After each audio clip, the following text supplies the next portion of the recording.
The Idries Shah Foundation podcast. Practical psychology for today. Featuring the works of Idries Shah, narrated by David Ault.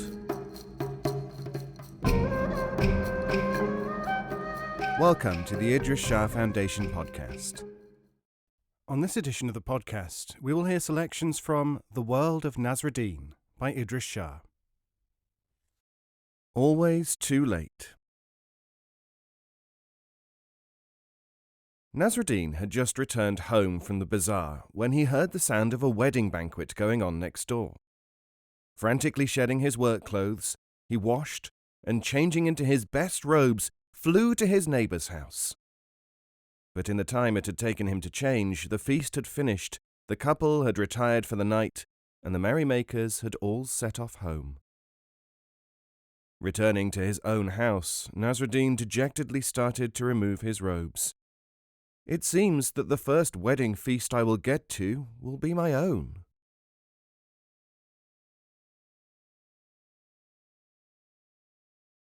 Among strangers. News came to Nazardeen's village that the judge had died while trying a case in the neighbouring settlement. How extraordinary that he should choose to drop dead in front of complete strangers, mused the mullah, when he could have done so here among those on his own side.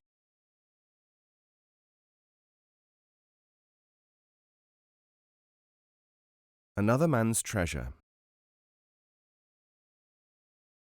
Nazardeen was walking along the riverbank when he saw a goblet floating in the water.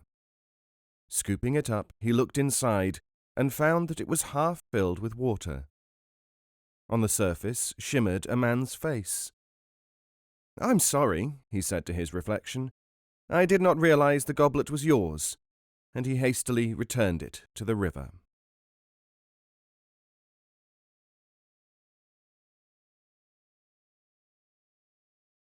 Appetite. One day, Nazardeen's father-in-law, a man with a very large appetite, arrived at the mullah's house. "My travels take me right past your house, so I thought I would look in for a few minutes," he said, taking his place at the table. Nazardeen served his guest tea and cakes. In a few moments the man had drunk the last drop and eaten the last crumb of the snack, and had begun looking around for more. Nazardeen served more tea and more cakes, and again his father-in-law ate every last morsel and drank every last drop. Ordering his wife to start cooking a palau of immense proportions, Nazardeen rushed off to fetch sufficient refreshments to sustain their guest until supper. He returned with a huge watermelon, ice cream, hot pies and nuts, which the man consumed at once. When the palau was ready, he ate until there was not a grain of rice left. He then drank 6 more pots of tea and announced that he would spend the night and continue his journey in the morning. As he settled down in the couple's bed, Nazardeen asked where he was going the next day. "I am on my way to Samarkand to see a famous physician who has invented a potion to encourage the appetite. On my way back, I will call in to see you and discuss my adventures." "What a pity that we will both be away," cried Nazardeen. "Tomorrow we leave for Baghdad to see another famous doctor who has invented a potion to suppress the appetite."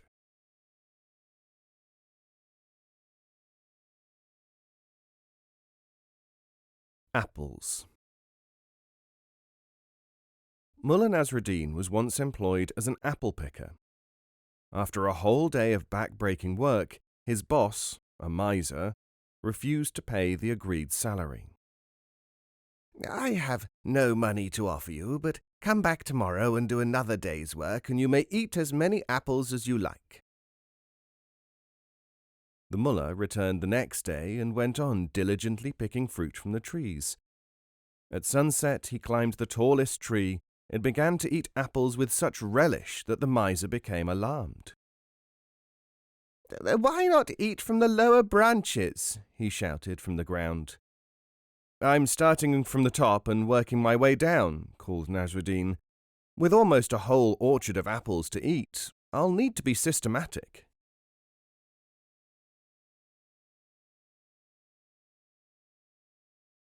Apricot Rewards.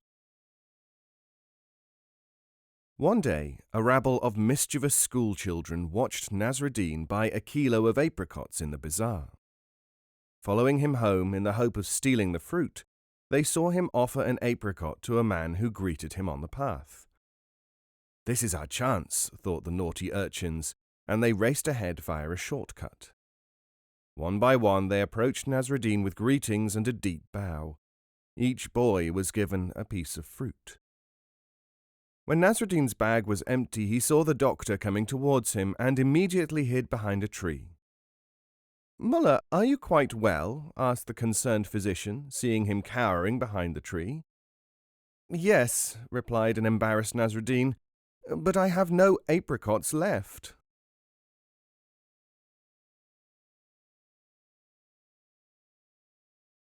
Are you me?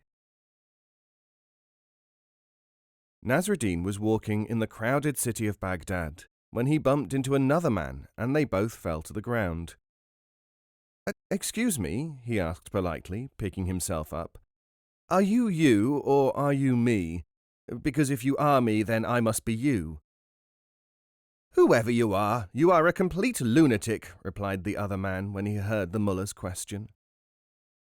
"It is just that you and I are of similar build and are wearing similar clothes. I thought we might have become muddled in the fall."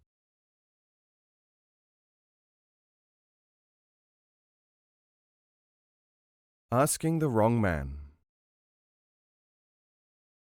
Nazardeen was trying to fix the chicken coop before the birds had a chance to escape, when he was interrupted by a neighbour. "How many days are there in a year?" "Do I look like a year trader," snapped Nazardeen, "that you think I keep count of the days?"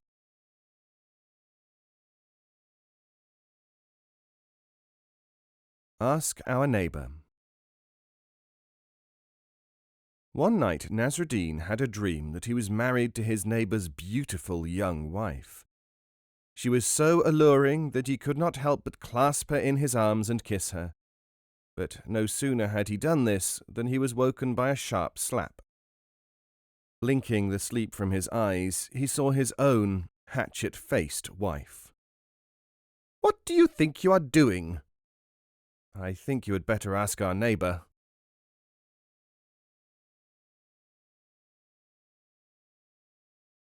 Ask them, not me. A man greedy for enlightenment came to see Nazardeen. "I have heard that you are a respected sage. What happens in the next world?" Pointing to the graveyard, Nazardeen replied, "I suggest you ask someone over there."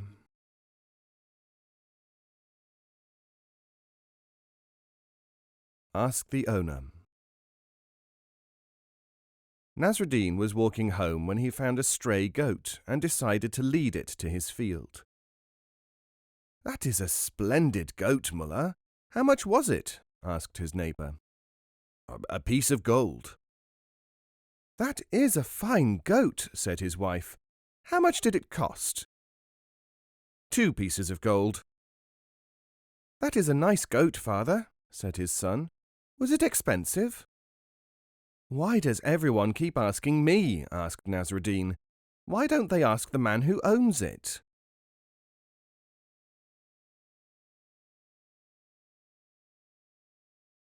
Ask your wife. During the summer months, Nazardeen took to sleeping on the roof, as it was cooler than his bedroom. One night he was kept awake by his wife's nagging. "You are a lazy man," she complained. "I could have taken my pick of any man in town, but I had to choose a simpleton like you." After several minutes of abuse, Nazardeen could stand it no more. He struggled out of bed, but forgot he was on the roof and fell down to the ground. Hearing the crash, his neighbour rushed to investigate. "How did you get down there?" he asked, seeing the mullah in a heap on the ground. Ask your wife, replied Nazardeen.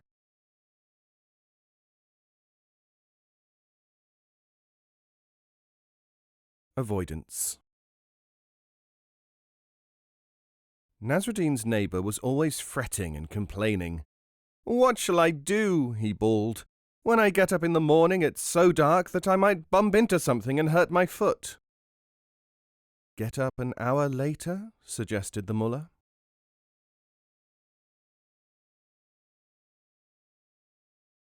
Beastly insults. Nazardeen and his wife were squabbling. Hearing a donkey braying in the street, his wife said, "That is your father calling you. Go and see what he wants." Without a word, Nazardeen went outside and came back a few minutes later. "He asked me to tell you that your mother, the crow, sends her love."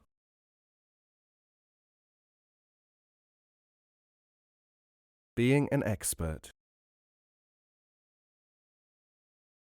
A group of townswomen were gossiping in the market square. "My husband always thinks he knows it all," complained one. "He certainly can't be more of a know-it-all than mine," said another. "Neither of them thinks himself such an all-round expert as my husband," said Nazardeen's wife. Just then, Nazardeen saw his wife and came to join the conversation. "What is the subject under discussion?" he asked. "Baking," replied the women, not wanting to admit that they had been complaining about their husbands. "Ah," announced Nazardeen, "I happen to be the most expert baker of cakes in town." His wife exchanged a look with her companions. "Tell us, husband, what ingredients would you choose?" "Well, it can be tricky because it all depends on the ingredients one has. I usually find if there is butter, there are no eggs. If there are eggs, there is no butter. If there are eggs and butter, there is no flour or sugar. And if all of the ingredients are present, then I myself am not."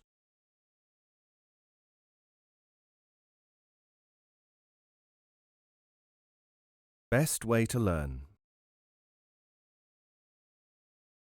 During a period of particular lawlessness in the country, the king banned the carrying of weapons on the streets. Fearful of being attacked while on his way home one night, Nazardeen concealed a large club beneath his cloak. The weapon was discovered when he was stopped and searched by the police, who took him off to answer to the king. "Before I throw you in jail, what do you have to say in your defense?" asked the monarch. "I am a teacher at the local school," replied Nazardeen, "and I need the club in order to discipline my pupils." "Isn't that a little severe?" "It may seem so to you, sire, but you haven't heard the rubbish they come out with."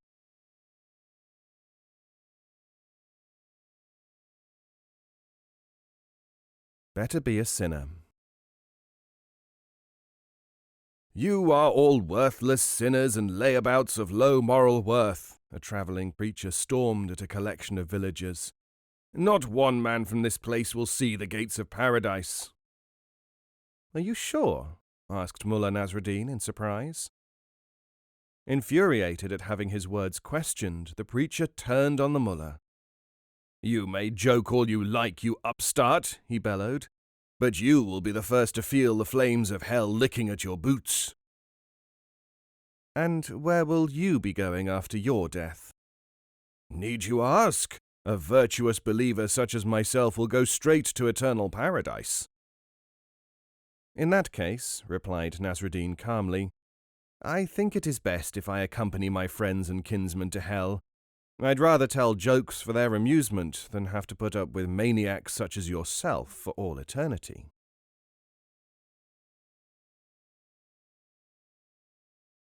Better bundles. "Quick," whispered Nasruddin's wife one night. "There are burglars in the house. I can see the bundles they have left in the garden." Nasruddin threw back the covers and started to climb out of the window. "Where are you going?" asked his wife. "While they are looking through our worthless possessions, I'm going to steal their bundles."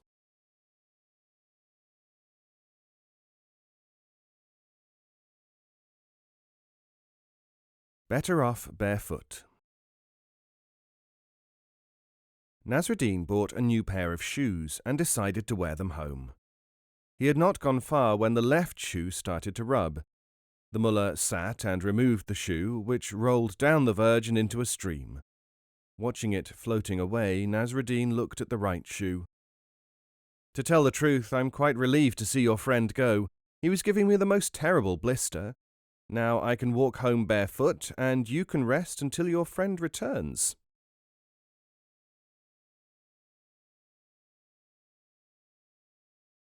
Birth and Death. One day, the king summoned Nazardeen to answer a question. "Tell me, mullah, for how much longer will babies continue to be born and people continue to die?" "Birth and death will continue until the fires of hell have burnt themselves out, and paradise is too full to receive another."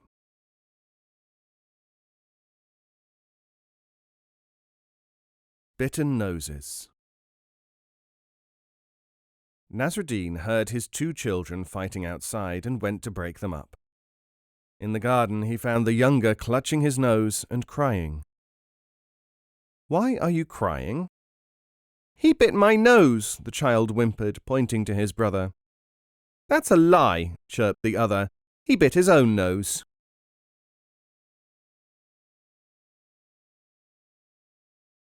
Bones and all. One evening, the imam invited Nazardeen to join him for supper. As the men ate the roast mutton, Nazardeen became aware that his host was surreptitiously placing discarded bones onto his plate. At the end of the meal, the imam sat back and smiled. "Look what a glutton you are, mullah. You have picked clean twice as many bones as your host." "If I am a glutton," replied Nazardeen, "I wonder what word there is for a man who eats his meat, bones and all."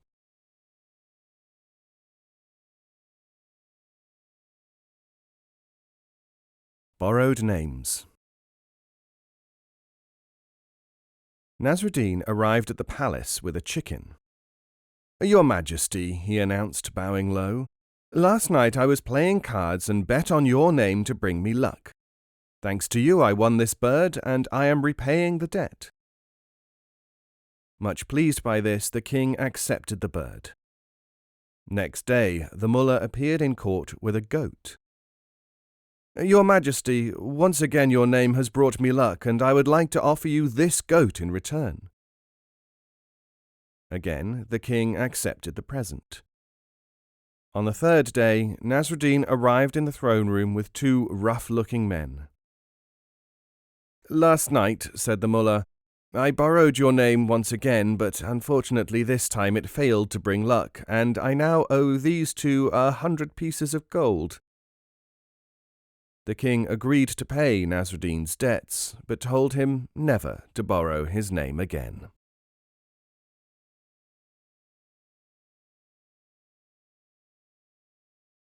Borrowed pies. Hungry, Nazardeen went to the bazaar to sell his last possessions. An unscrupulous merchant took the collection of household items and said, "Come back for your money tomorrow, as I have none on me at the moment." He refused to pay despite Nazardeen's feeble pleas. Staggering home past the market stalls, the mullah came across a baker's shop. With his last ounce of strength, he grabbed 3 pies and made off with them. Sitting in an alleyway, he quickly ate the pastries. "Merciful Allah," he said as he finished the last pie, "I am not a thief. I have simply borrowed these pies from the baker. As this is the case, please see that the baker's money is taken out of that owed to me by the merchant who borrowed my pots and pans. I dislike being in debt to any man."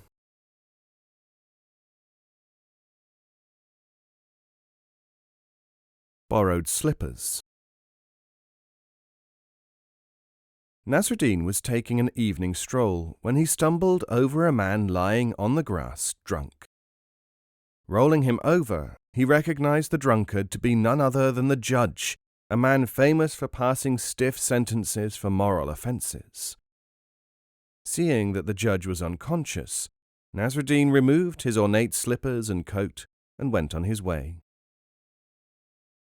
It was only as the judge stumbled home next day that he realized that he had been robbed. Livid, he told the police to search every house until they had found the culprit. It was not long before Nazardeen was hauled into court.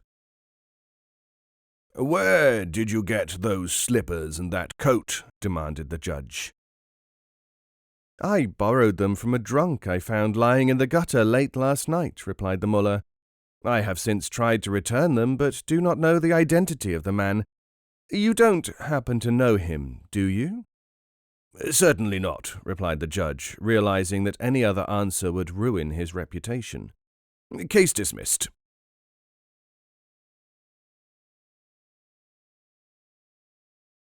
Boy or girl? While Nazardeen was in the court of Tamerlane the Conqueror, word arrived that his wife had given birth.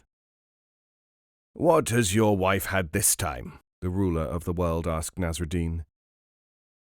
"Unlike your majesty, a humble man such as myself will father either a boy or a girl," replied the mullah. "And what do you suppose emperors such as myself father?" Timur asked with a smile. "Tyrants, oppressors, dictators, despots. You have no end of choice."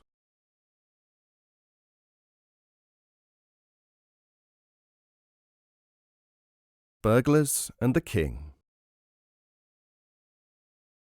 One night, thieves broke into Nazardeen's house and stole everything he owned. When, next morning, he awoke and discovered the loss, he rushed straight to the palace. "Last night, burglars made off with all my belongings, and it falls upon you to compensate me for my loss," he told the king. "But I have taken nothing of yours, mullah," said the monarch. "Not directly," Nazardeen replied, "but as ruler of this land, you are responsible for all that happens here."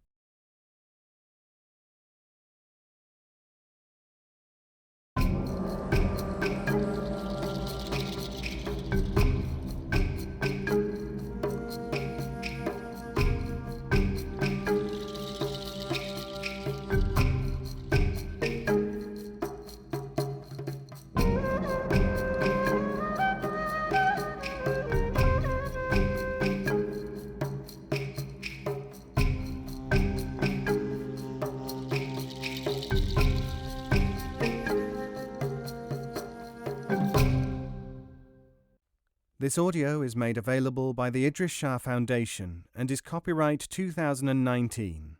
All rights reserved.